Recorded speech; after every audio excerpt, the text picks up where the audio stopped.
तुम्हारे साथ जो हुआ वह अच्छा हुआ, जो हो रहा है वो भी अच्छा है और जो होगा वो भी अच्छा होगा। गीता के अनुसार जिंदगी में हम कितने सही हैं और कितने गलत हैं यह केवल दो लोग जानते हैं, एक परमात्मा और दूसरी हमारी अंतरात्मा। जीवन का आनंद ना तो भूतकाल में है और ना भविष्यकाल में, बल्कि जीवन तो बस वर्तमान को जीने में है। जब तक शरीर है तब तक कमजोरियां तो रहेगी ही, इसलिए कमजोरियों की चिंता छोड़ो और जो सही कर्म है उस पर अपना ध्यान लगा। अर्जुन, तुम भला क्यों रोते हो? तुमने जो खोया क्या वह तुमने पैदा किया था? आज जो तुम्हारा है वह कल किसी और का होगा, क्योंकि परिवर्तन ही संसार का नियम है। किसी का अच्छा ना कर सको तो बुरा भी मत करना, क्योंकि दुनिया कमजोर है लेकिन दुनिया बनाने वाला नहीं। यदि कोई व्यक्ति विश्वास के साथ इच्छित वस्तु को लेकर नित्य चिंतन करता है तो वह जो चाहे वह बन सकता है। सच्चा धर्म यह है कि जिन बातों को इंसान अपने लिए अच्छा नहीं समझता उन्हें दूसरों के लिए भी प्रयोग न करे। कोई भी व्यक्ति अपने विश्वास से बनता है, वह जैसा विश्वास करता है उसी अनुरूप बन जाता है।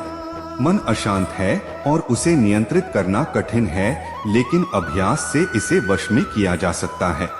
मेरे लिए समस्त प्राणी समान हैं, ना तो कोई मुझे अत्यधिक प्रिय है और ना ही कम, लेकिन जो मेरी भक्ति पूरे मन से करते हैं मैं सदैव आवश्यकता पड़ने पर उनके काम आता हूँ। मन की शांति से बढ़कर इस संसार में कोई भी संपत्ति नहीं है।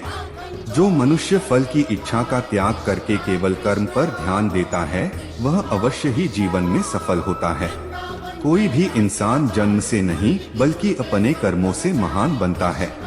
अपना पराया, छोटा बड़ा इत्यादि को भूलकर यह जानो कि यह सब तुम्हारा है और तुम प्रति एक के हो। बिना फल की कामनाएं ही सच्चा कर्म है। ईश्वर चरण में हो समर्पण, वही केवल धर्म है। जो व्यक्ति क्रोध करता है उसके मन में भ्रम पैदा होता है, जिससे उसका बौद्धिक तर्क नष्ट हो जाता है और तभी व्यक्ति का धीरे धीरे पतन होने लगता है। गीता में लिखा है, जब इंसान की जरूरत बदल जाती है तब इंसान के बात करने का तरीका बदल जाता है। इस संपूर्ण संसार में अब कीर्ति मृत्यु से भी अधिक खराब होती है। सदैव संदेह करने वाले व्यक्ति के लिए प्रसन्नता ना इस लोक में है ना ही कहीं और। जीवन में सफलता का ताला दो चाबियों से खुलता है, एक कठिन परिश्रम और दूसरा दृढ़ संकल्प। जो मन को नियंत्रित नहीं करते उनके लिए वह शत्रु के समान कार्य करता है। कठिन परिश्रम से बचने के लिए व्यक्ति को भाग्य और ईश्वर की इच्छा जैसे बहानों के बजाय चुनौतियों का सामना करना चाहिए। गीता में कहा गया है, कोई भी अपने कर्म से भाग नहीं सकता, कर्म का फल तो भुगतना ही पड़ता है। मनुष्य को अपने कर्मों के अच्छे और बुरे फल के विषय में सदैव सोचकर चिंताग्रस्त नहीं होना चाहिए। मनुष्य अपने विश्वास से निर्मित होता है, जैसा वह विश्वास करता है वैसा वह बन जाता है। जो मनुष्य प्रतिदिन खाने, सोने और आमोद प्रमोद के कार्यों में लिप्त रहता है वह नियमित तौर पर योगाभ्यास करके समस्त क्लेशों से छुटकारा पा सकता है। जब इंसान अपने काम में आनंद खोज लेते हैं तब वे पूर्णता प्राप्त करते हैं। श्रीमद् भागवत गीता का मुख्य उद्देश्य मानव कल्याण करना है, इसलिए प्रत्येक मनुष्य को सदैव मानव कल्याण की ओर अग्रसर रहना चाहिए।